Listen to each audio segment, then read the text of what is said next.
नमस्कार, मी विलास बडे. न्यूज 18 लोकमतच्या या बुलेटिनमध्ये आपल्या सगळ्यांचं स्वागत. बुलेटिनच्या सुरुवातीला राज्यातल्या ग्रामीण भागासाठी एक अत्यंत महत्त्वाची बातमी.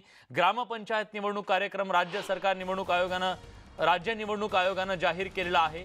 एप्रिल 2020 ते डिसेंबर 2020 या कालावधीत मुदत संपणाऱ्या तसंच नव्यानं स्थापित झालेल्या 14,234 ग्रामपंचायतीच्या निवडणूक कार्यक्रम जाहीर झालाय.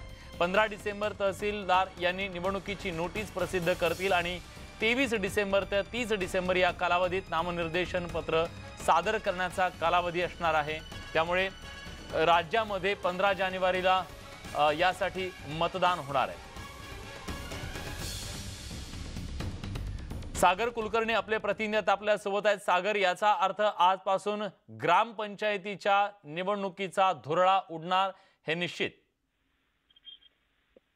विलास बरोबर आहे, कारण की राज्यामध्ये कोरोनाचं संकट असल्यामुळे एप्रिल महिन्यापासून ते डिसेंबर पर्यंत अनेक ग्रामपंचायतीची मुदत संपल्या होत्या. काही ठिकाणी नव्याने ग्रामपंचायती 10,000 पेक्षा जास्त ग्रामपंचायतीच्या निवडणुकीचा कार्यक्रम जाहीर झालेला आहे.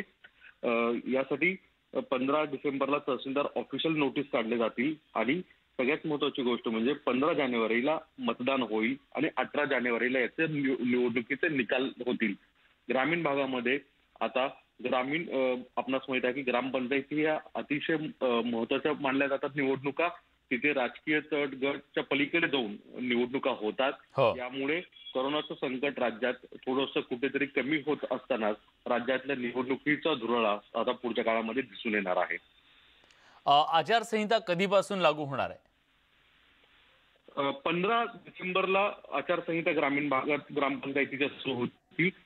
तहसीलदार या संदर्भातल्या नोटिसा काढतील, निवडणुकी कार्यक्रम जाहीर करतील. त्या दिवसापासून अर्थात 15 डिसेंबर पासून ग्रामपंचायती ज्या भागांमध्ये आहेत तिथे सुरू होतील. धन्यवाद सागर, तुम्ही दिलेल्या सगळ्या सविस्तर माहितीबद्दल. तेव्हा राज्यामध्ये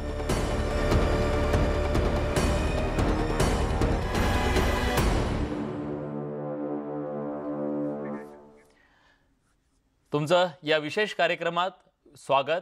मुंबईकर लोकल ट्रेनच्या प्रतीक्षेत असताना चर्चा सुरू झाली आहे ती मुंबईत नाईट कर्फ्यू लावण्याची.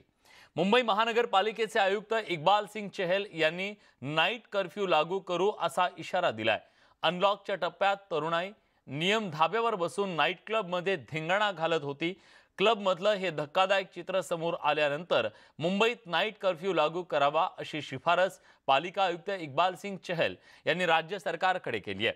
मुंबईकरांची चिंता वाढवणाऱ्या या मुद्द्यावरच आज आपण चर्चा करणार आहोत. कारण एका बाजूला कोरोनातून मुंबई सावरत असतानाच काही लोकांनी मात्र कोरोनाच्या बद्दलचं जे सामाजिक भान बाळगणं गरजेचं आहे, सोशल डिस्टन्सिंग आहे, मास्कचं बंधनकारक असणं आहे, या सगळ्या गोष्टी कुठेतरी धाब्यावर बसून एन्जॉय करणं सुरू आहे आणि एक प्रकारे कोरोनाला निमंत्रण देण्याचा प्रकार सुरू आहे, ज्याच्या विरोधात आता मुंबई महानगरपालिकेनं कडक कारवाई करण्याचा निर्णय घेतलेला आहे. पण त्याचबरोबर काही जणांच्या या सगळ्या कारनाम्यांमुळे सर्वसामान्य मुंबईकरांना मात्र रात्रीच्या कर्फ्यूला सामोरं जावं लागते की काय अशी भीती सुद्धा व्यक्त होतीये.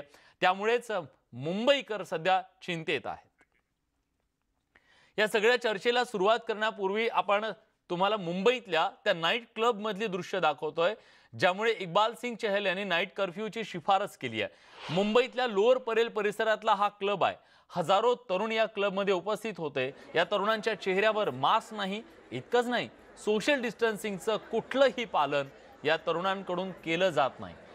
आयुक्त इक्बाल सिंग चहल यांनी या क्लबवर धाड टाकली. त्यामुळे हा सगळा धक्कादायक प्रकार समोर आला आणि बेजबाबदारपणा काय असतो याचं हे ज्वलंत उदाहरण आहे. कोरोना जणू काही गेलेला आहे किंवा कोरोनाचं अस्तित्वच आपल्या समाजात नाही, अशा पद्धतीनं या सगळ्या तरुणांची ही नाईट लाईफ इथं सुरू होती आणि ही नाईट लाईफ मुंबईकरांमधना कोरोनाचं निमंत्रण देणारी ठरू शकते. मुंबईत पुन्हा एकदा कोरोनाचं थैमान या सगळ्या बेजबाबदारपणामुळे होऊ शकतं.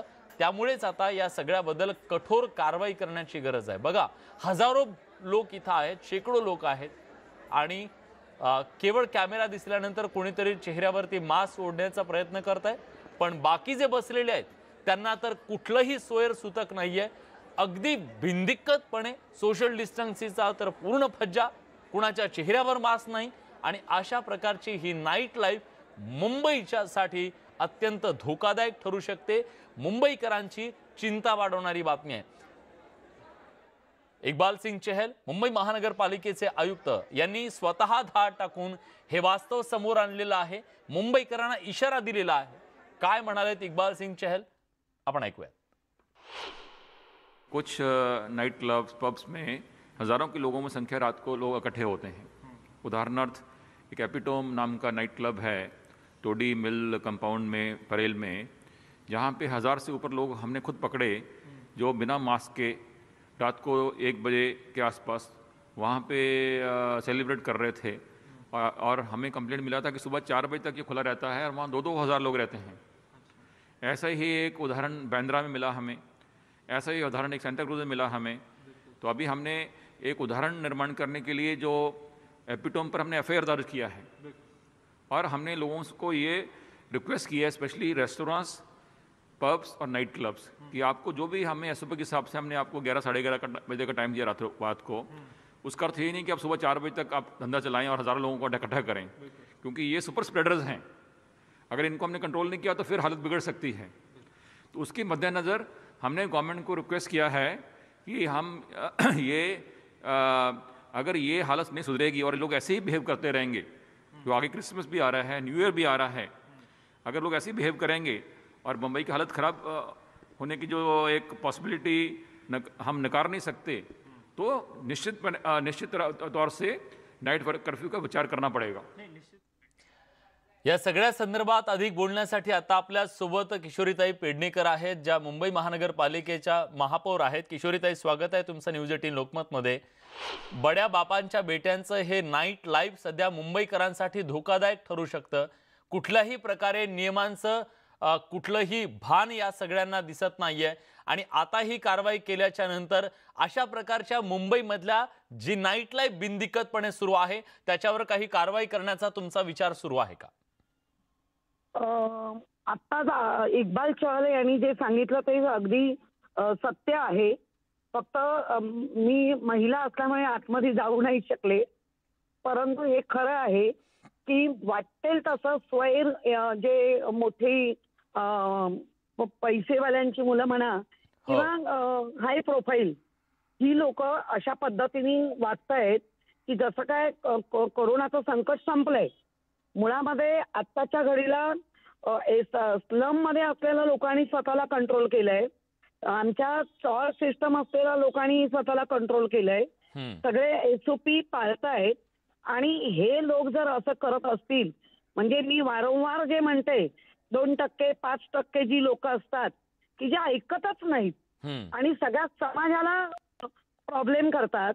आणि हा जो कोरोना आहे हा आता हाय राईज आणि हाय सोसायटीत वाढायला लागलेला आहे आणि त्याची उदाहरणं आपण बघतोय.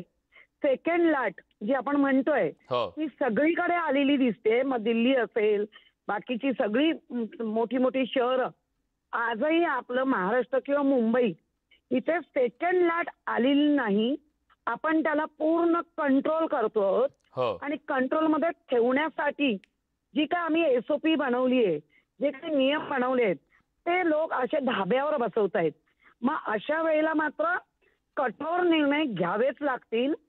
कारण कोविड नसतं तर मुंबईची नाईट लाईफ ही खूपच छान असते आणि असायला हवी. परंतु याचा अर्थ आता जे कोरोनाचं संकट आहे त्यावेळेला तसं असणं हे चुकीचं नाही का? खरंय. आणि एका बाजूला मुंबई महानगरपालिका असेल, अधिकारी असेल, राज्य सरकार असेल, हे सगळेजण कोरोनाला थोपवण्यासाठी एक लढाई लढत असताना अशा प्रकारे नियमांना पूर्णपणे बाजूला सारून हा सगळा गोंधळ सुरू आहे. नाईट लाईफ या सगळ्यांची सुरू आहे. पण ज्यांच्यावर जबाबदारी आहे नियमांचं पालन करण्याची, त्या हॉटेल चालकांवर काय कारवाई होणार आहे? कारण त्यांनी इतक्या मोठ्या प्रमाणात लोकांना इथं प्रवेश दिलेला आहे. प्रवेश देतानाचे नियम धाब्यावर बसवलेले आहेत. कुठल्याही प्रकारचं बंधन त्यांनी ग्राहकांवर ठेवलेलं नाहीये. त्यांचाही दोष नाही का? नाही, मुळात हॉटेल मालकांवरच कारवाई व्हायला पाहिजे. कारण ते चालवतात म्हणून लोकांची गर्दी येते ना. आणि जर तुम्हाला SOP पाळायच्या नसतील, नियम पाळायचे नसतील हॉटेल मालकांना, तर यांना चालवायलाच का द्यायचे मग? खरंय. किमान कोविड-19चं संकट संपत नाही तोपर्यंत यांना या कॅमेरामध्ये की आपण म्हणतो ना तिसरं नेत्र हो. यांच्यावर असलंच पाहिजे आणि त्याचं त्यांनी पालन केलंच पाहिजे. ठीक आहे. आता आपल्या सोबत भाजपचे प्रवक्ते गणेश खणकर सुद्धा जोडले गेलेले आहेत. गणेशजी, जे चित्र खरं तर मुंबई महानगरपालिकेच्या आयुक्तांनीच मुंबईच्या समोर, महाराष्ट्राच्या समोर आणलेलं आहे, हे चित्र आपल्या सगळ्यांची चिंता वाढवणार आहे.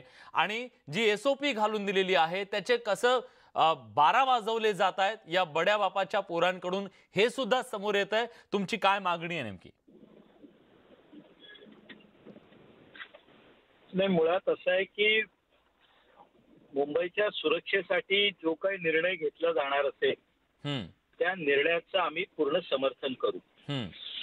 आता जो काही शब्द तुम्ही वापरला भड्या बापांच्या पोरांकडून, तर मुळातच असं आहे की मुंबई ही सगळ्यांची आहे. ही काही 2-4% लोकांसाठी ही काही मुंबई वसलेली नाही. परंतु असं आहे की दुर्दैवानं या बाबतीत आपल्या प्रशासनाचं मुळात धोरणच ठरत नाहीये. हे त्यामागचं एक दुर्दैव देखील आहे.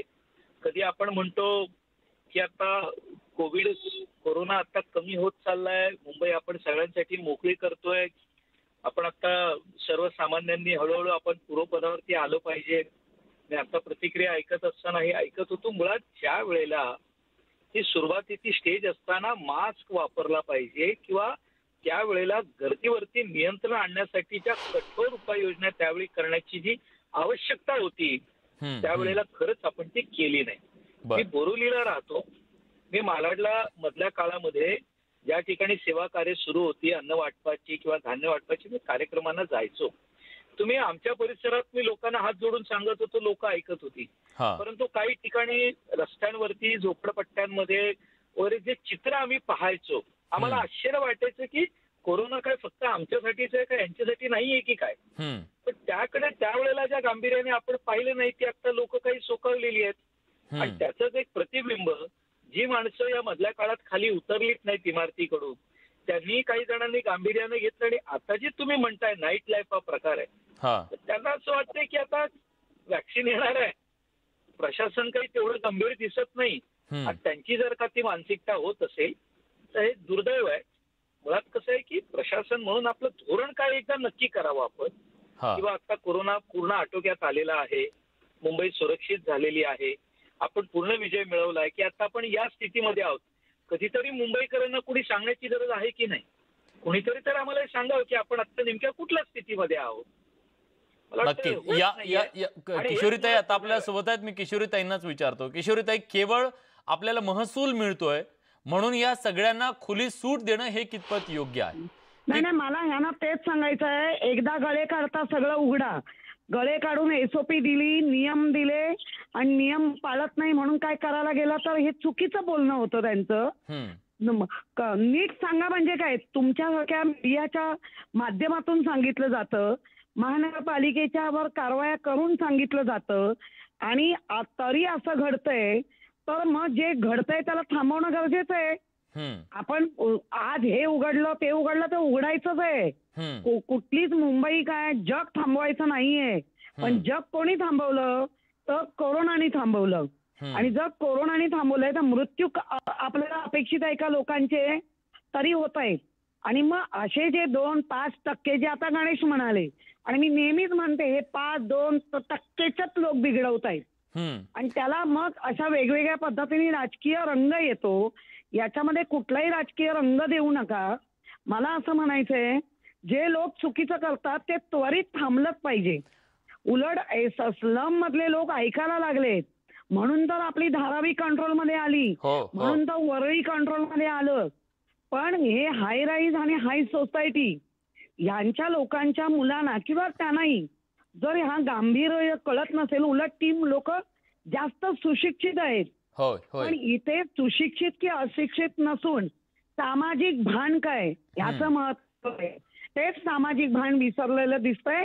त्याच्यासाठी कुठलंही हेताना राजकारण न करता अशा लोकांवर जे करत असतील त्यांचं त्वरित एक तर त्यांच्यावर बंदी घालावी आणि कोविड-19 आजही संपलंय असं कोणी म्हणत नाहीये. कंट्रोलमध्ये आलंय आणि तो कंट्रोलमध्ये ठेवणं हे महानगरपालिका, राज्य सरकार आणि सगळी जनता यांचं काम आहे. ते आम्ही आमचं काम करतोय. काही जनतेमधले असे 5%, 2%चे जे लोक आहेत ते जर असे वागत असतील तर चुकीचं आहे ना. मग या 2-5% लोकांना वेसण घालणार का? सर्वसामान्य माणसाच्या चेहऱ्यावर जर मास्क दिसला नाही तर लगेच त्याच्याकडून पावती फाडली जाते, त्याच्याकडून दंड वसूल केला जातो. मग या बड्या धेंडांचं काय? नाही, म्हणूनच आयुक्तांनी आता जे सांगितलं की एक तर त्या पहिल्या हॉटेल मालक आणि तिथे बऱ्याच जणांवर कारवाया केल्या आहेत आणि दुसरं 31 डिसेंबर येतोय, त्यामुळे हे जर आज कंट्रोल नाही केलं तर आपल्याकडे सेकंड लाट जी म्हणतोय आणि जी बघतोय दुसऱ्या राज्यांमध्ये ती यायला वेळ लागणार नाही आणि एकदा जर ती आली तर ती कंट्रोलमध्ये येणं फार मुश्किल होईल. आता सर्वांवर कारवाई, सर्वांना हे लागलं पाहिजे. ठीक आहे, पण आता जे आयुक्त सांगतायत, आयुक्त असं म्हणाले की जर ही परिस्थिती बदलली नाही तर आम्हाला रात्री कर्फ्यू लावायला लागेल. पण काही लोकांच्या बेपरवाईमुळे या सगळ्या मुंबईकरांना कर्फ्यूतून का पुन्हा जायचं? कर्फ्यू हा एकमेव उपाय आहे की म्हणणं चुकीचं होईल, कारण काही लोकांमुळेच जर वाढत असेल तर त्या नाईट लाईफ हा काय सगळ्यांसाठी नसतो. ज्यांच्या खिशात खुळखुळ आहे तेच जातात. मग त्यांच्यासाठी म्हणून तर सर्वांसाठीच होणार. आपण म्हणताना जसं म्हणतोय ना की सर्व हे असलं पाहिजे निर्णय, तो सर्वांसाठीच असणार आहे. पण किशोरीताई, नाईट लाईफ म्हणजे केवळ बार नाहीत ना. नाईट लाईफ म्हणजे मुंबईत काम करणारा माणूस सुद्धा आहे. जर उद्या कर्फ्यू लागला तर सर्वसामान्य माणूस जो पोटासाठी रात्री बाहेर पडतो त्याच्या सुद्धा हाल होणार आहेत ना. नाही, आपण इंडस्ट्रीज म्हणते, ह्याची इंडस्ट्रीज आहे कशाची, हॉटेल्स म्हणा किंवा हे बार म्हणा, आणि जे बाकीचे जे पोटासाठी जाणार आहेत बाहेर, मग आमच्या नर्सेस असतील, डॉक्टर्स असतील किंवा स्मॉल स्केल इंडस्ट्रीजची लोक असतील, त्या इंडस्ट्रीजच्या लोकांना त्यांचे पास देऊन की बाबा हे आहे असं काहीतरी नक्की होईल. सरसकट लावणं गरजेचं नाही, हे बरोबर आहे. असे जर उद्दाम आणि मुद्दाम करणार असतील तर ते लागणं गरजेचं आहे सर. मग याच्यामध्ये कधी कधी जी मराठीत म्हण आहे, सुक्याबरोबर ओलही जळतं ते दिल, पण मन नाईलाज आहे, मृत्यूपेक्षा ते जास्त बरं. नक्कीच ताई, या सगळ्याबद्दल भाजपचे माजी खासदार किरीट सोमय्या यांनी काय नेमकं म्हटलेलं आहे आपण ऐकूयात. मला समजत नाही हे काय चाललंय. कधी म्हणतात की आम्ही डिसेंबर पासून लोकल सुरू करणार आणि दुसऱ्या बाजूला कर्फ्यूची भाषा वापरतात. जर नाईट लाईफची भाषा तर मुंबई महापालिका आणि पालकमंत्री वापरत होते, म्हणून जर कुठलं पर्टिक्युलर रेस्टॉरंट या पब ते नियमांचं उल्लंघन करत आहे तर त्याच्यावर कारवाई करा. रात्री 12 वाजता घरी जाणाऱ्या कामावरता माणसांवर कशाला? तेव्हा भाजपकडून या सगळ्या संदर्भात टीका होतीये सरकारवरती. आता आपल्यासोबत राष्ट्रवादी काँग्रेसचे प्रवक्ते महेश तपासे आहेत. महेशजी, स्वागत आहे तुमचं न्यूज 18 लोकमतमध्ये. मुंबईच्या आयुक्तांनी जे वास्तव समोर आणलेलं आहे ते वास्तव आपल्या सगळ्यांना विचार करायला लावणार आहे.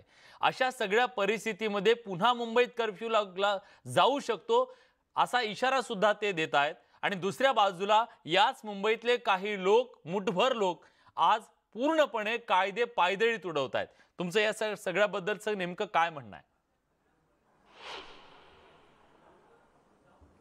मुंबईचे महापालिका आयुक्त इक्बाल सिंग चहल यांचं वक्तव्य पाहिलं.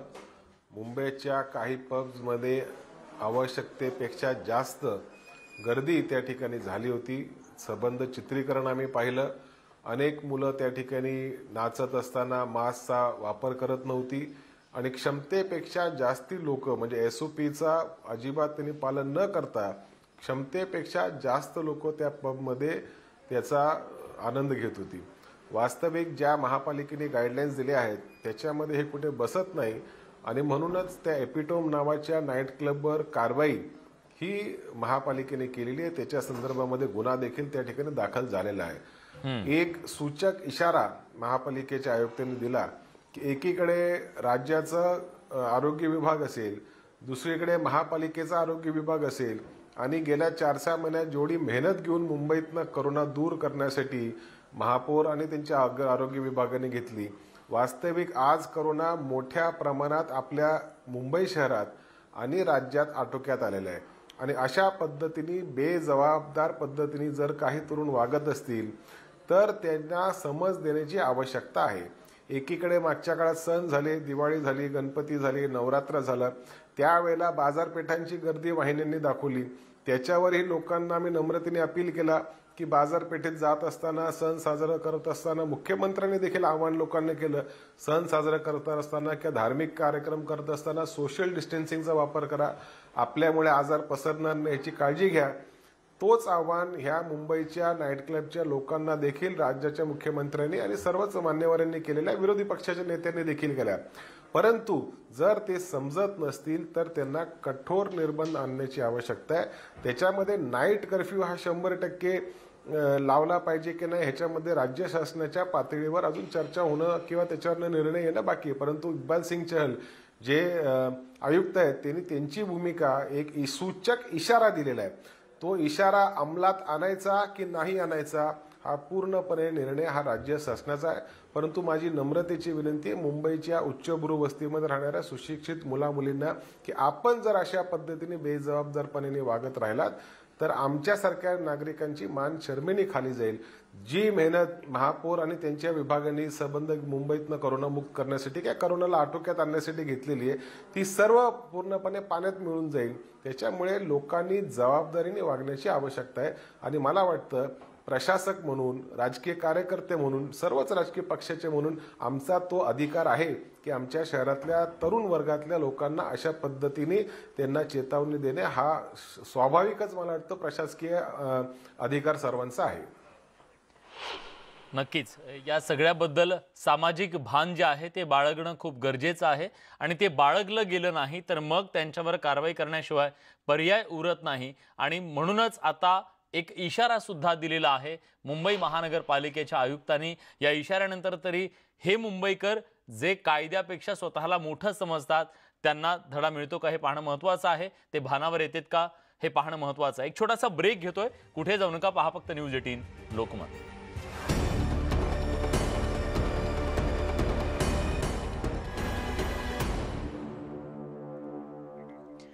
ब्रेक नंतर तुमचं पुन्हा एकदा स्वागत. न्यूज 18 लोकमतवर आपण चर्चा करतोय की नाईट लाईफला लॉक लागेल अशा प्रकारचं किंवा मुंबईमध्ये रात्रीची जी सध्या आत्ताची व्यवस्था आहे त्याच्या कर्फ्यूमध्ये लावला जाईल आणि त्यानंतर मुंबईचं लाईफलाईन पूर्णपणे बंद होईल अशा प्रकारचा इशारा दिलेला आहे. आपण त्याच्याबद्दल चर्चा करतोय. पण एक ब्रेकिंग न्यूज येते. मंत्रालयात आता जीन्स टी शर्ट घालता येणार नाहीये. शासकीय कार्यालयात काम करणाऱ्या शासकीय कर्मचारी तसंच कंत्राट कर्मचाऱ्यांसाठी मार्गदर्शक सूचना जारी करण्यात आल्या. सरकारी कर्मचाऱ्यांसाठी आता ड्रेस कोड असणार आहे. मंत्रालयात आता जीन्स टी शर्ट नको अशा प्रकारच्या मार्गदर्शक सूचना जारी करण्यात आलेल्या आहेत. गडद रंगाचे चित्रविचित्र कपडे नको हे सुद्धा या नव्या मार्गदर्शक सूचनांमध्ये सांगण्यात आलेलं आहे.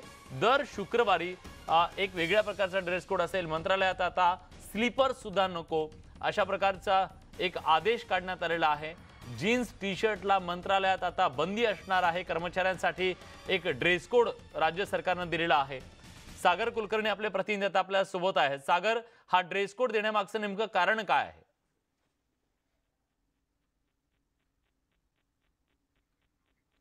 सागर कुलकर्णी आपले प्रतिनिधी आता आपल्या सोबत आहेत. सागर, माझा आवाज तुमच्यापर्यंत पोहोचतोय?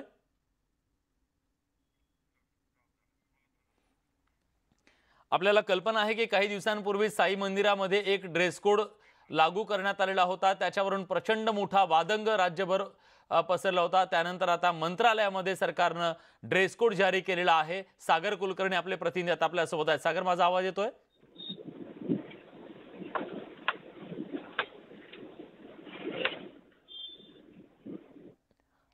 सागर, माझा आवाज तुमच्यापर्यंत पोहोचतोय? हो. हॅलो. राज्य सरकारकडून जो ड्रेस कोड कर्मचाऱ्यांसाठी देण्यात आलेला आहे तो देण्यामागची नेमकी भूमिका काय आहे? वास्तविकतेत या शासकीय आदेशामध्ये म्हटलेलं आहे की राज्याचं मुख्यालय असणाऱ्या मंत्रालयामध्ये वेगवेगळे लोकप्रतिनिधी वेगवेगळे राज्यातून लोक येतात आणि त्याच्यामध्ये कर्मचाऱ्यांची शिस्त किंवा त्यांचा पेहराव हा महत्वाचा भाग असणार आहे.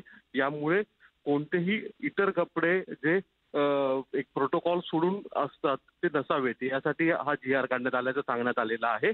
वास्तविकतेत स्पष्ट त्यांनी सांगितलेलं आहे की कोणत्याही पुरुष अथवा स्त्री कर्मचारी जे आहेत जे पूर्णवेळ अथवा कंत्राटी कर्मचारी आहेत ते जीन्स आणि टी शर्ट घालू शकणार नाही. यात आठवड्यातून एक दिवस खादीचा वापर त्यांना करावा लागेल. या सगळ्या गोष्टी आहेत. यामुळे कदाचित मोठ्या प्रमाणात नाराजी सुद्धा उमटण्याची शक्यता नाकारता येत नाही. सरकारनं जेव्हा हा आदेश काढलेला आहे त्या आदेशाकडे कर्मचारी कसं पाहतायत, कर्मचाऱ्यांची नेमकी काय प्रतिक्रिया आहे याबद्दल? विलास, वास्तविकतेत हा आदेश आत्ता काढलेला आहे. या संदर्भात आता अधिक चर्चा पुढे प्रतिक्रिया येतील. वास्तविकतेत शासकीय कर्मचारी थेट माध्यमांसमोर किंवा कॅमेरासमोर किती बोलतील हे माहीत नाही. पण नाराजी मात्र असणार आहे, कारण की जीन्स हा कॉमन ड्रेस मानला जातो. आता सर्वसाधारणपणे सगळेच लोक घालतात. त्याच्यामध्ये जीन्स सारख्या गोष्टीला पेहरावला अडचण का नेमकी हा प्रश्नचिन्ह उपस्थित होऊ शकतो. कदाचित टी शर्ट किंवा वेगवेगळ्या प्रिंटेड शर्ट्स विषयी प्रश्न उपस्थित करणं रास्त असू शकतं असं काही मत कर्मचाऱ्यांचं आहे. पण थेट माध्यमांच्या कॅमेरासमोर किती बोलतील याविषयी एक प्रश्नचिन्ह आहे. विलास, मंत्रालयामध्ये आता स्लीपर सुद्धा नको असं म्हटलं गेलेलं आहे. स्लीपर म्हणजे चप्पल सुद्धा चालणार नाही. स्लीपर ज्या आहेत त्या रबरी स्लीपर्स आहेत. यामागची सुद्धा एक भूमिका विचारण्यात आली असता असं कळतंय की जे नव्यानं मंत्रालय बांधण्यात आलं होतं आणि त्याच्यानंतरनं जुनं विस्तारित मंत्रालय जे आहे त्याचं नूतनीकरण सुरू आहे. अशा याच्यामध्ये जे स्टाईल्स आहेत त्या खूप गुळगुळीत आहेत. अशा परिस्थितीमध्ये स्लीपर वरून पाय घसरण्याचा प्रकार काही घडला आहे. याच्यामुळे त्याचा उल्लेख केल्याचं समजत आहे. त्यामुळे स्लीपर जी रबरी स्लीपर असते ती नसावी असं स्पष्ट उल्लेख केलेला आहे. पण चप्पल ज्या असतात ज्या लेदरच्या असतात त्या चालतील असं दिसून येतंय. सागर, महिलांसाठी नेमका काय ड्रेस कोड असणार आहे? महिलांना स्पष्ट या GR मध्ये म्हणलेलं आहे की साडी, पंजाबी ड्रेस, चुडीदार ड्रेस असावा. ओढणी असेल तर तरी चालेल अथवा नसेल तरीही चालेल. पण भारतीय पेहरावाचा ड्रेस असावा. वेस्टर्न जे स्कर्ट्स वापरले जातात ते कदाचित नसावेत असं म्हणलेलं आहे. जे भारतीय पेहराव असणारा ड्रेस आहे तो कंत्राटी आणि पूर्णवेळ महिला कर्मचाऱ्यांनी पेहराव करावा अशा स्वरूपाचा आदेशात उल्लेख करण्यात आलेला आहे. अर्थात मुळात शासकीय कर्मचारीचं जो कार्यपद्धती पाहता किंवा त्यांची पेहराव पद्धती पाहता यापूर्वी आणि आता नव्याने कंत्राटी कर्मचारी जे आलेले आहेत यामध्ये ड्रेस कोड मध्ये डिफरन्स जाणवतो. कदाचित यामुळेच राज्य शासनाचा असा आदेश आहे. पण राज्य शासनाच्या या आदेशामुळे वाद नवा निर्माण होण्याची शक्यता आहे. एका बाजूला केंद्र सरकार किंवा भाजपचे राज्याच्या ज्या ठिकाणी आहेत तिथे महिलांवरचे रिस्ट्रिक्शन्स याच्यावरनं महाविकास आघाडीतले नेते टीका करतात. दुसरीकडे मात्र राज्य सरकारमधल्याच विभागाने सामान्य प्रशासन विभाग जो मुख्यमंत्र्यांच्या अखत्यारीत येतो त्याच विभागाने अशा स्वरूपाचा GR काढलाय. यामुळे याबद्दल सुद्धा नाराजी उमटण्याची शक्यता नाकारता येत नाही. धन्यवाद सागर, तुम्ही दिलेल्या सगळ्या सविस्तर माहितीबद्दल. तेव्हा मंत्रालयामध्ये कर्मचाऱ्यांना यापुढे ड्रेस कोड लागू करण्यात येईल. तो ड्रेस कोड त्यांना अनिवार्य असणार आहे. ज्यात जीन्स आणि टी शर्टला मात्र बंदी घालण्यात आलेली आहे. त्यांना तो पेहराव वापरता येणार नाहीये ही बाब स्पष्ट करण्यात आली आहे. एक छोटासा ब्रेक घेतोय, कुठे जाऊ नका, पहा फक्त न्यूज 18 लोकमत.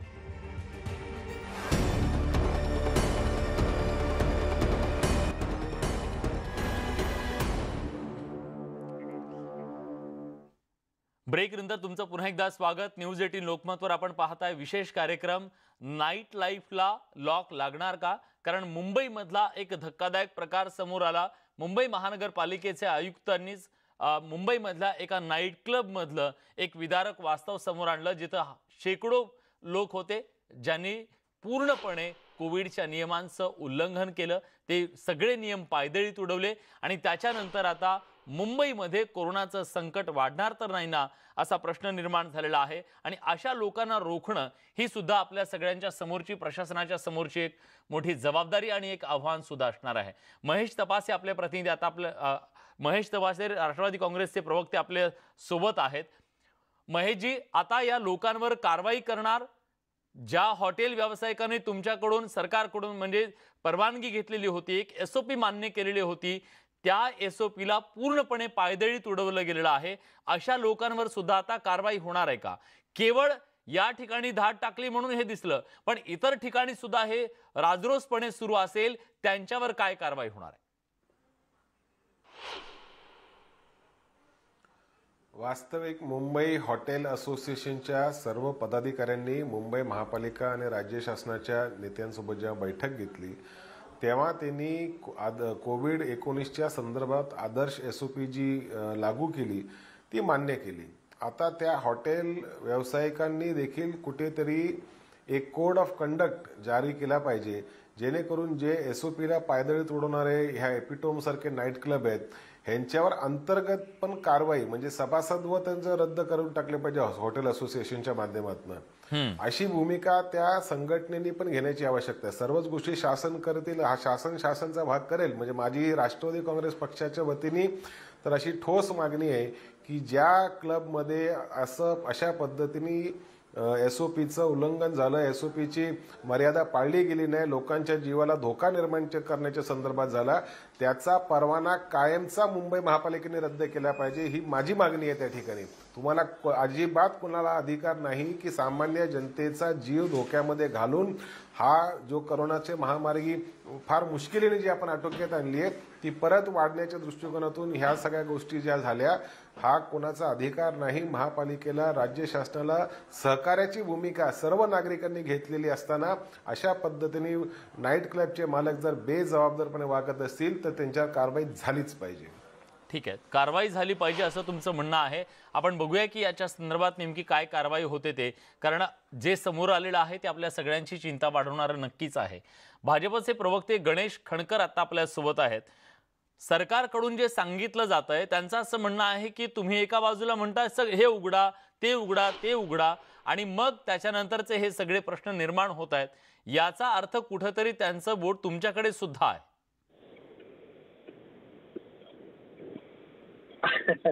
कसं आहे की महेश तपासे आता राष्ट्रवादीचे प्रवक्ते म्हणून भूमिका मांडत असताना त्यांचं एक बोट आमच्याकडे, तुम्ही जेव्हा म्हणता तेव्हा त्यांची 4 बोटं त्यांच्या सहकाऱ्यांकडे सुद्धा आहेत. अहो, आम्ही सर्वसामान्य माणसांसाठी मुंबई सुरू झाली पाहिजे असं आम्ही म्हटलं. नाईट लाईफ चालू करा असं आम्ही कधी म्हटलं तुम्हाला? या पब मध्ये करतायत त्यांच्यासाठी आमचं मुळात कधीच भांडण नव्हतं ना. आणि नाईट लाईफ सुरू करा त्याच्या बाबतीत कुणाचा आग्रह, त्याच्या बाबतीत कोण नेहमीच चर्चा करत असते, मी काय माध्यमांवर सांगायची गरज आहे का हो? आमचा काही संबंधच नाही ना. आणि मुळातच मगाशी मुंबईच्या महापौर ज्या वेळेला सांगत होते त्याला राजकीय रंग देण्याचा प्रयत्न करू नका. असं आहे की आमची भूमिका स्पष्ट आहे, जी मी पहिल्याच वाक्यामध्ये मांडली की असं जर कुणी कायद्याचं उल्लंघन करत असेल आणि त्याच्यामुळे जर का मुंबईचं आरोग्य धोक्यात येत असेल त्यावर बेधडक कारवाई झाली पाहिजे. त्याचं समर्थन करण्याचा प्रश्नच उद्भवत नाही. आम्ही भूमिका नेहमीची, मी मगाशी म्हणालो की गोंधळाचं वातावरण, आता त्यांच्याच बोलण्यामध्ये महापौरांची नेमकी भूमिका नव्हती जे मी अगोदर म्हणालो किंवा नाईट लाईफ म्हणजे काय. तो जो सर्वसामान्य माणूस हा रात्री उशिरा घरी परतत असतो, मग त्याला ह्यातनं वगळणार का? तर त्यांनी सांगितलं की नाही आम्ही बोलू. आता आयुक्तांसोबत जर का तुम्हाला बोलावं लागणार असेल आणि मग त्यात सुधारणा करावी लागणार असेल तर हा समन्वय किती आहे तुम्हीच बघा. माझं म्हणणं आहे की राज्य शासनाने किंवा महापालिकेच्या आयुक्तांनी या संदर्भातली भूमिका मांडण्यापूर्वी हा आपापसातला समन्वय असण्याची आवश्यकता आहे ना, की आमच्या निदर्शनास आलेलं आहे. आणि बघा, जेवणाचं हॉटेल आणि तुमचं पब याची तुलना नाही होऊ शकत, नाही होऊ शकत. रस्त्यावरती ज्या हातगाड्या लागतात त्यावरती रात्रीचा परतणारा तुमचा कर्मचारी वर्ग हा जेवत असतो मुंबई शहरामध्ये, त्याची आणि तुम्ही पबची तुलना करणार का हो? हा जो मी गोंधळ म्हणालेलो, जे गोंधळलेलं प्रशासन आणि सरकार आहे ते मी या कारणानेच म्हणालो. तुम्ही काय यातली भूमिका तर स्पष्ट करा की नेमकं नाईट लाईफ म्हणजे तुम्हाला काय संदर्भ आहे. आणि आता महेश तपासे इथे बसलेत, अहो साहेब, राज्य सरकारमध्ये गृहमंत्री तुमचा आहे, पण युवराजांचा जो आग्रह असतो नेहमी, तो एकदा तुम्ही तपासून पहा, म्हणजे बऱ्याच गोष्टी क्लिअर होतील. ठीक आहे, मी उत्तर घेतो त्यांच्याकडून. महेशजी, त्यांनी थेट आरोप केलेला आहे शिवसेनेच्या नेत्यांना नाईट लाईफ हवी आहे, त्यांच्या आग्रहाखातर हे सगळं उघडलं गेलं असा त्यांचा थेट आरोप आहे. गणेश खानकर जी, आपण जे वक्तव्य करत आहात नाईट लाईफच्या संदर्भामध्ये, ते कोरोनाच्या आधी मुंबईसारख्या आंतरराष्ट्रीय नगरीमध्ये काहीतरी नाईट लाईफ असावी, ही भूमिका राज्य शासनाच्या विद्यमान मंत्र्यांची होती, पण ते कोरोनाच्या आधीची भूमिका होती. त्याच्यामुळे त्या जुना संदर्भ विद्यमान परिस्थिती जोडण्याचं कृपया करून काम करू नका.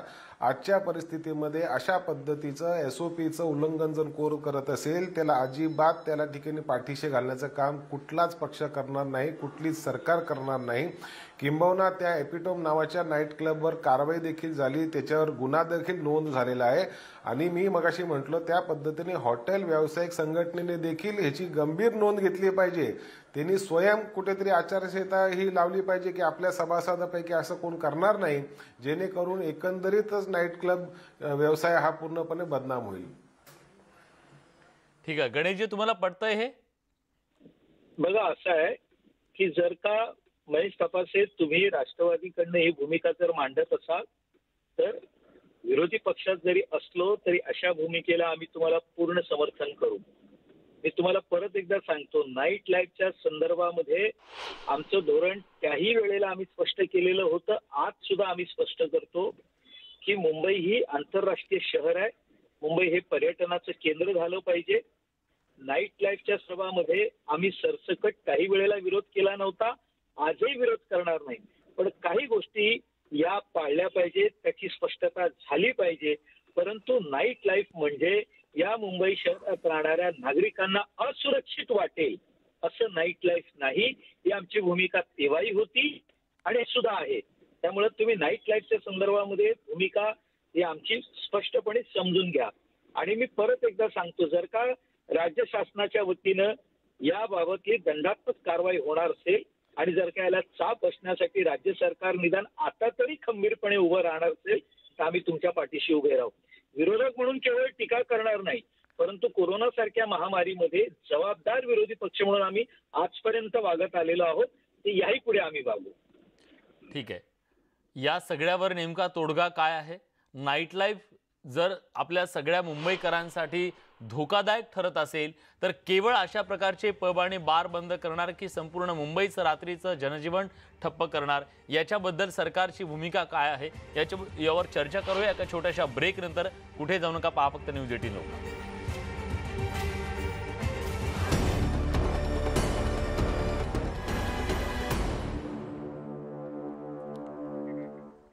ब्रेक नंतर तुमचं पुन्हा एकदा स्वागत. नाईट लाईफला लॉक या विशेष कार्यक्रमात आपण चर्चा करतोय की पब आणि बार या गोष्टींमुळे खरं तर मुंबईमध्ये कोरोनाचा संसर्ग वाढत चाललेला आहे का? कारण मुंबईच्या महानगरपालिकेच्या आयुक्तांनी जे समोर आणलेलं आहे ते आपल्या सगळ्यांची चिंता वाढवणार आहे. पब आणि बारमध्ये मोठ्या प्रमाणात लोक जमतायत, SOPचं पालन होत नाहीये, जे कोरोनाचे नियम आहेत त्या नियमांची पूर्णपणे पायमल्ली होतीये, मास्क वापरला जात नाही आणि क्षमतेपेक्षा जास्त लोकांना एकत्रित तिथं जमवलं जातंय, ते लोक जमतायत, त्यांना तशी परवानगी दिली जाते आणि या सगळ्यांमुळे खरं तर कोरोनाचा धोका वाढतोय. एका बाजूला दुसरी लाट थोपवण्यासाठी प्रयत्नांची शर्थ सुरू असताना दुसऱ्या बाजूला अशा प्रकारे कोरोनाला निमंत्रण दिलं जातंय का, हा सवाल आहे. आपल्या सोबत आता या सगळ्याबद्दल बोलण्यासाठी गणेश खणकर भाजपचे प्रवक्ते आहेत. गणेशजी, आता आयुक्त असं म्हणतायत की जर हे थांबलं नाही तर मग आम्हाला नाईलाज असतो ही नाईट लाईफ बंद करावी लागेल. तुमची काय मागणी आहे? या सगळ्याला रोखण्यासाठी नेमकं काय करणं गरजेचं आहे? बघा, असं आहे की या सगळ्याला रोखण्यासाठी ज्या प्रभावी सूचना करायला हव्यात त्या संदर्भात वारंवार भारतीय जनता पार्टीच्या वतीने आदरणीय विरोधी पक्षनेते देवेंद्र फडणवीसजी आणि विधान परिषदेतील विरोधी पक्षनेते प्रवीण दरेकर यांनी सातत्याने सरकारला सूचना केल्या. दुर्दैवानं कितीही सूचना केल्या तरी सरकारकडनं एकाही पत्राचं उत्तर आजपर्यंत आम्हाला परत केलं नाही. असं आहे की कठोर भूमिका घेताना जो राज्यकर्ता असतो किंवा प्रशासनात जो वरिष्ठ अधिकारी बसलेला असतो त्यानं कठोर भूमिका ही घ्यावी, कारण तो तिथे बसलेला असतो, त्याची जबाबदारी अधिक असते. परंतु हे सगळं करत असताना काही आपल्याला सूचना जर आल्या किंवा वेळेअनुरूप त्यात काही बदल करावा असं जर कोणी आपल्याला सुचवलं तर ते आपण स्वीकारण्याचे मन मोठं ठेवलं पाहिजे. आता दुर्दैवानं आम्हाला असं वाटतं की या सरकारमध्ये आणि या प्रशासनामध्ये नेमकी याचाच अभाव आहे. आता यावेळेला जर का आपण परत एकदा सांगतोय की आम्हाला कठोर भूमिका घ्यावी लागेल, तर त्यावेळेला जेव्हा सरकार असं म्हणतं की टप्प्याटप्प्यानं मुंबई पुन्हा सुरू झालेली आहे, टप्प्याटप्प्याने आपण परत एकदा सामान्य जीवनामध्ये येतोय, तर त्यावेळेला प्रशासनानं किंवा राज्य सरकारच्या वतीनं हे त्यावेळेला स्पष्ट होण्याची आवश्यकता होती की पहिला टप्पा आपला हा असेल, दुसरा टप्पा आपला हा असेल, आपला तिसरा टप्पा असेल. बघा, मी आरोप करत नाही, पण वस्तुस्थिती अशी आहे ना की एका मोठ्या लॉबीनं प्रेशर टाकल्यामुळे सरकारनं दारूची दुकानं सुरू केली, हॉटेल्स सुरू केले, फार सुरू झाले, पण मंदिरं सुरू झाली नाहीत या राज्यामध्ये. हा एक बात. आज बीएसटीच्या बसमध्ये आपण बीएसटीला परवानगी दिली. या बीएसटी मध्ये मुंबई शहरात ते एकमेव साधन आहे आज सार्वजनिक प्रवासाचं. माणसाला माणूस खेटून उभा आहे साहेब तिथे. तिथे आपण सोशल डिस्टन्सचं पालन करतोय का? तर खरंच दुर्दैवानं म्हणावं लागेल, माणसाला घरी जाण्यासाठी 2-2, 3-3 तास लागतायत, त्याच्या पुढे इलाज नाही आणि तो जातोय. पण म्हणून तिथे काही धोका झालाय का? तर तसंही चित्र आलेलं नाही. सर्वसामान्य माणूस आता कोरोनाविषयी जी काही काळजी घ्यायची आहे ती तो घेतोय, त्यालाही त्याच्या जबाबदारीची जाणीव झालेली आहे. परंतु आपलं धोरण नक्की ठरत नाही ना की आपण पहिला टप्पा म्हणजे काय, दुसरा टप्पा म्हणजे काय, तिसरा टप्पा म्हणजे काय, की आपण नेमकं कुठल्या विषयामध्ये पालन केलं नाही तर शासनाच्या वतीने आपल्यावरती ही कारवाई होईल. पण गणेशजी, तुम्हाला असं वाटतंय की एका बाजूला सर्वसामान्य माणसाच्या नाकावर जर मास्क नसेल तर लगेच त्याच्याकडून पावती फाडली जाते, दंड वसूल केला जातो, त्याला कुठल्याही प्रकारची हयगय नाहीये, निश्चितपणे ते करायलाच हवं. पण मग आज राजरोसपणे रात्री 1-1, 2-2 वाजेपर्यंत अशा प्रकारची नाईट लाईफ सुरू आहे. मग त्यांना कुठल्याही प्रकारची भीती नाहीये, त्यांच्याकडून कोणी दंड वसूल करत नाहीये. नशीब हे 10 टाकली आता आयुक्तांनी म्हणून, पण मग तिथं जी यंत्रणा असायला हवी होती ती यंत्रणा कुठे होती? हा वेगळा न्याय आहे का सर्वसामान्यांना आणि बड्या बापाच्या पोरांना? आहेच ना. मी मगाशीच म्हटलं ना की हे दुर्दैव आहे आमचं की धोरणच ठरत नाहीये. आणि मी मागणी करेन, सर्वसामान्य मुंबईकरांनी स्वतःवरती काही निर्बंध घालून घेतले म्हणून हा कोरोना आटोक्यात आलेला आहे. आणि अशा वेळेला जर काही नागरिकांकडनं किंवा काही बड्या धेंडांच्या मुलांकडनं या पद्धतीनं जर कायदा सुव्यवस्था धोक्यात आणली जाणार असेल, त्याच्यावरती महापालिकेनं, राज्य शासनानं पूर्ण कारवाई करावी, आमचं समर्थन राहील. यामुळे सर्वसामान्य मुंबईकराला जिथे धोका उत्पन्न होणार असेल त्या ठिकाणी शासनानं कारवाईचा बडगा उगारलाच पाहिजे. ठीक आहे, तुम्ही कारवाई करा असं सांगताय. दरम्यान क्लबवर धाडी टाकल्याच्या नंतर अतिरिक्त आयुक्त सुरेश काकाणी यांनी सविस्तर माहिती या संदर्भातली दिलेली आहे. हॉटेल पबसाठी आता SOP तयार करणार असल्याचं त्यांनी सांगितलंय. 20 डिसेंबरपर्यंत आम्ही ती जाहीर करू. काकाणी यांनी या संदर्भातली माहिती दिली असून प्रत्येक वॉर्डमध्ये 3 टीम असतील. सुरेश काकाणी यांनी याच्याबद्दलची SOP जाहीर करणार असल्याचं सांगितलेलं आहे आणि या ज्या 3 टीम असतील त्या टीम लक्ष ठेवून धाडी टाकतील असं सुद्धा अतिरिक्त आयुक्त सुरेश काकाणींनी सांगितलेलं आहे. काकाणी नेमकं काय म्हणतात? प्रत्येक हॉटेलसाठी, रेस्टॉरंटसाठी आपण SOP डिक्लेअर केलेलीच आहे. त्याच कठोरपणे अंमलबजावणीचा एक भाग म्हणून कालच्या आमच्या फक्त IQ माहितीच्या आधारावर आमच्या महानगरपालिकेच्या टीमने तिथे धाड टाकली आणि त्याच्यावर FIR दाखल केलेला आहे. आणि जसे असे कुठे प्रकार आढळले, SOPचा भंग केला आढळला तर ती महानगरपालिकेमार्फत निश्चितपणे कारवाई करण्यात येईल. पण 21 डिसेंबरसाठी SOP तयार करतोय का आपण? 20 डिसेंबरच्या दरम्यान आम्ही त्याचं आढावा घेऊन नंतर मग त्याची SOP आणखी काही स्ट्रिक्ट करावी का किंवा सार्वजनिक ठिकाणी सुद्धा गर्दी जमते तर त्याच्यावर काही बंधन आणावेत का, तो देखील विचार आमचा आहे. आणि 20 डिसेंबरच्या दरम्यान आम्ही ती SOP डिक्लेअर करू. सर, साधारण काल आयुक्त बोलताना असं म्हणाले होते की येते 15 दिवस जे आहेत लक्ष ठेवलं जाणार आहे, जे पब्स रात्री चालतात किंवा जे क्लब रात्री चालतात त्यांच्यावर. तर आपण काही खास टीम वगैरे तयार केलेल्या आहेत का, की पुन्हा एकदा IQ माहितीच्याच आधारावर आपण कारवाई करणार आहोत, की आपण स्वतः पुढाकार घेऊन काही टीम तयार करून आपण तपासणी करणार आहोत? तपासणीसाठी आपली पथकं गठीतच आहेत. IQ माहिती होती म्हणून आपली टीम तिथे गेली. रात्री साधारणतः उशिरा रात्री जाऊन त्यांनी रेड केलेली आहे. आणि असे कुठे प्रकार आढळले कारण आपल्या नेटवर्कमधून जी जी माहिती आपल्याला मिळते त्या माहितीचा आधार घेऊन आणि आपलेसुद्धा पथकं वेळोवेळी त्या हॉस्पिटलला त्या हॉटेलला किंवा रेस्टॉरंटला किंवा पबला व्हिजिट करण्यासाठी आम्ही टीम तयार केलेल्या आहेत आणि त्याच्या माध्यमातून सुद्धा आमची कारवाई ती सुरू राहील. त्यापैकी बरंचसं परिस्थिती नियंत्रणामध्ये आहे, तरी पण आणखी कठोरपणे याची अंमलबजावणी करण्यात येईल. किती टीम आहेत? प्रत्येक वॉर्डामध्ये किंवा 2-2 टीम आपण तयार केलेल्या आहेत यांच्यावर नियंत्रण ठेवण्यासाठी. किती माणसं त्यामध्ये एक मेडिकल हेल्थ ऑफिसरचा एक माणूस असेल आणि एक फायर ब्रिगेडचा माणूस असेल आणि एक आमचा जो महानगरपालिका सिक्युरिटीवाला तो असेल. 3 जणांची टीम आणि आवश्यकतेप्रमाणे स्थानिक पोलिसांची मदतसुद्धा यामध्ये घेण्याच्या सूचना त्यांनी दिलेल्या आहेत. मुंबई महानगरपालिकेचे अतिरिक्त आयुक्त सुरेश काकाडे यांनी स्पष्टपणे सांगितलेलं आहे की आता यापुढे एक नवी SOP आणण्याचा सुद्धा विचार सुरू आहे आणि प्रत्येक वॉर्डमध्ये 3 टीम तयार केल्या जातील ज्या नजर ठेवतील या सगळ्या गोष्टींवरती. माझा शेवटचा प्रश्न आहे खरं तर या सगळ्या संदर्भात की ज्या पद्धतीने आता मुंबई महानगरपालिका याबद्दल आपली भूमिका स्पष्ट करतेय, कुठेतरी उशीर झालेला आहे का ही सगळी कारवाई करण्यासाठी? आणि या आधी जी SOP तयार करण्यात आलेली होती त्या SOPची अंमलबजावणी करणारी यंत्रणा नव्हती म्हणून हे अशा प्रकारे घडलं का? गणेशजी, तुमचं नेमकं काय मत आहे? बघा, असं आहे की मुंबई महापालिकेला उशीर झाला हे कटू सत्य आणि आपण ते स्वीकारलं पाहिजे. आणि म्हणून मी मगाशीच जसं म्हणालो की मुंबई महानगरपालिकेला स्पष्ट निर्देश हे राज्य शासनाने द्यायचे असतात आणि ते देण्यामध्ये राज्य शासन कमी पडलंय. कारण आपण नेमकी टप्प्याटप्प्याने लोकांना आपण ज्यावेळी मोकळीक देत गेलो की आता आपण कोरोनाच्या संकटातून आपण बाहेर येतोय, अनलॉक सुरू करतोय, त्यावेळेला जे निर्देश देण्याची आवश्यकता होती आणि जी भूमिका मांडण्याची गरज होती ती न दिल्यामुळे आज ही परिस्थिती आपल्यावरती उद्भवली आहे असं माझं स्पष्ट मत आहे. नक्कीच आशा करूया की आता उशिराने का होईना पण अशा लोकांवरती कारवाई होईल जेणेकरून आपल्याला कोरोनाची दुसरी लाट थोपवता येईल आणि जे मुठभर लोक कायद्याला पायदळी तुडवत आहेत त्यांना सुद्धा कायद्याचा धाक राहील. धन्यवाद गणेशजी, तुम्ही ही सगळी सविस्तर प्रतिक्रिया दिली त्याबद्दल. आज या विशेष कार्यक्रमामध्ये आपण इथेच थांबतोय. ताज्या घडामोडींसाठी बघत रहा न्यूज 18 लोकमत.